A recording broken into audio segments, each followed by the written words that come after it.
Herzlich willkommen zu einem neuen Video.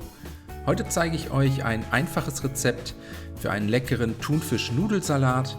Dafür kochen wir uns als erstes ein paar Nudeln, einen großen Topf mit reichlich gesalzenem Wasser aufsetzen, das Wasser zum Kochen bringen, dann die Nudeln ins kochende Wasser geben. Ich habe hier 400 Gramm Fusilli verwendet.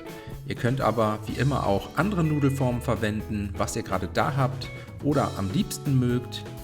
Die Nudeln jetzt für 7 bis 8 Minuten bissfest kochen, ab und zu mal umrühren und währenddessen kümmern wir uns um das Dressing. Dafür habe ich je 200 Gramm saure Sahne und Joghurt in eine große Salatschüssel gegeben. Jetzt kommt ein guter Esslöffel fein gehackter Dill dazu. Hier könnt ihr frischen oder schon fertig gehackten TK-Dill verwenden. Außerdem einen guten Schuss Weißweinessig und Olivenöl sowie eine gute Prise Salz, Zucker und frisch gemahlenen Pfeffer dazugeben. Alle Zutaten jetzt mit einem Schneebesen verrühren. Anschließend sollten die Nudeln fertig sein, über einem Nudelsieb abgießen, kurz mit kaltem Wasser abbrausen und dann erstmal ausdampfen lassen. Danach kümmern wir uns um das Gemüse. Als erstes habe ich hier eine große rote Zwiebel, abziehen und anschließend fein hacken. Außerdem 300 Gramm kleine Tomaten, einfach je nach Größe halbieren oder vierteln.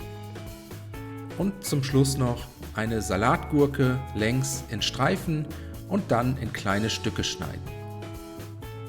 Das Gemüse anschließend zum Dressing in die Salatschüssel geben.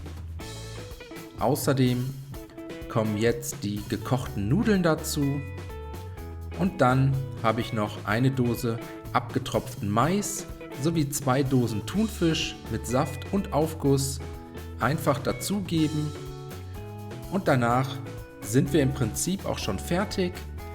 Den Thunfisch-Nudelsalat jetzt nur noch einmal gut umrühren, eventuell nochmals mit etwas Salz und Pfeffer abschmecken und dann können wir auch schon servieren.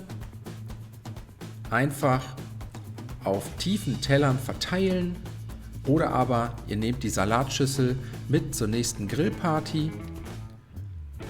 Ich hoffe, euch hat das Video gefallen. Ich wünsche euch einen guten Appetit. Viel Spaß beim Nachmachen. Bis zum nächsten Mal.